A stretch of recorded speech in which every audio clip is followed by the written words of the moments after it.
Nesse vídeo vou te ensinar a ter ideias infinitas para as suas viradas através das sílabas rítmicas. E nesse processo você vai aprender 21 sílabas e 8 variações em que vou te dar ideias de como dividir as vozes. No final, vou dar um exemplo tentando usar apenas as sílabas da aula. E se você quer aprender leitura rítmica rápido, passo a passo, seguro de que está aprendendo certo, é só checar o link na descrição do método Prince Online.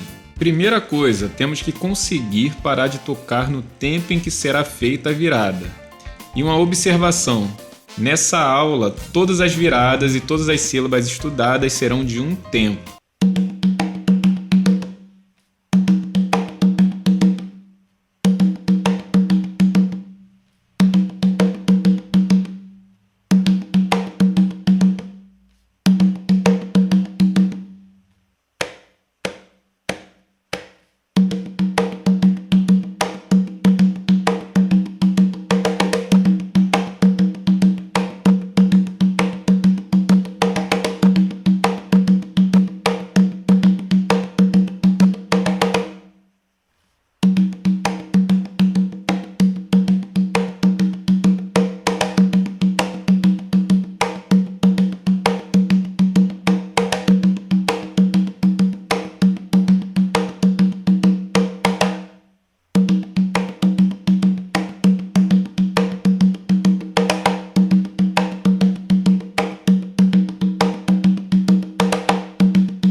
se você aproveitou esse vídeo, não seja um aprendiz ingrato.